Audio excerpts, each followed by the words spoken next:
Hello,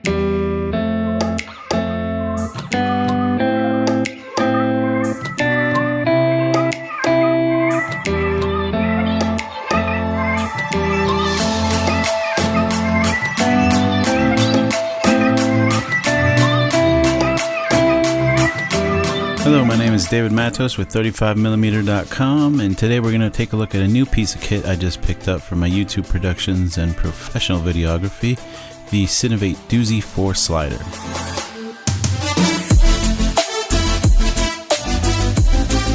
If you've watched any tech review videos on YouTube, you'll notice that there are a lot of shots that look like this. 9 times out of 10, those were made with a slider of some kind.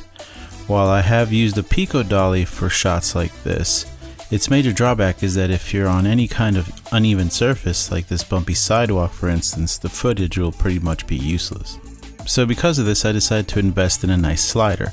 The Duzi 4 is at the upper level price-wise for ball bearing sliders of this size and type.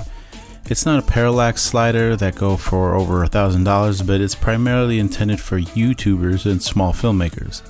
It retails for $459 for the 24-inch or $489 for the slightly longer 31-inch. There are many affordable options out there, but having already bought a cheap $120 slider a couple weeks ago, you honestly get what you pay for. So what will you get with your Duzi 4? Well, not much honestly. Everything is already assembled, so you'll get the Duzi 4 slider itself and 2 Allen wrenches for maintenance of the ball bearings if needed. They keep everything pretty minimal here. Now let's go over the feature set that makes the Duzi 4 slider almost 4 times the price of an eBay special. The Duzi 4 features solid carbon rails, not hollow like some of the cheaper counterparts, with a load capacity of about 100 pounds.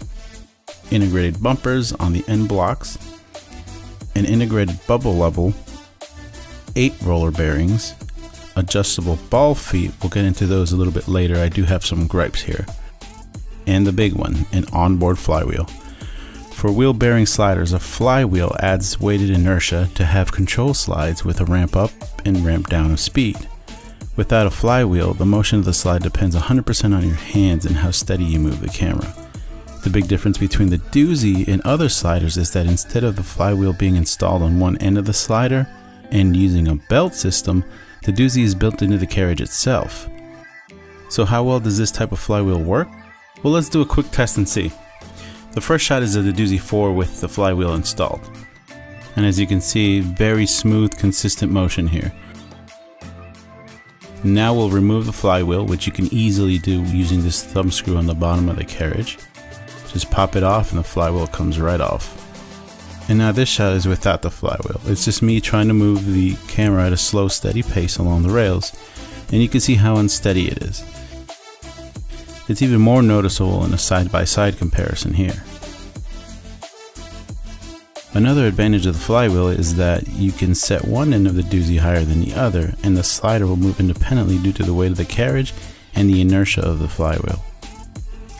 The Cinevate Duzi does have a tripod mount, although as many have complained about in other reviews and all over the internet, they are just not very tall, so you can't put a QR plate and leave it on. It's a bit inconvenient to have to remove a QR plate every time you want to do a shoot without a tripod. Cinevate does offer all-terrain legs, which are considerably longer, but they are a bit pricey at $130, so they're definitely not for everyone. One thing I did like about the Duzi are the light stand mounts on both ends. Many sliders come with tripod mounts in these slots, but as you know, tripods are not cheap. So for those of us that have light stands lying around, you can mount the Duzi to 2 light stands and clamp them down. So here I'll show you some example footage I was able to get with the Duzi Slider 4. Nothing special, I just went outside and got a couple shots. You can be the judge on its performance.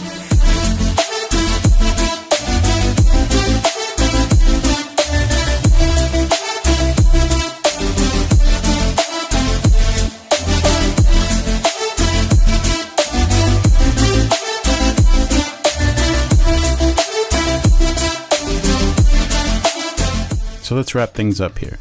The Duzi 4 is a great piece of kit if you need a slider. My only gripe being the short ball feet, but other than that, it's just an amazing tool to use. Its performance is unmatched at this price point.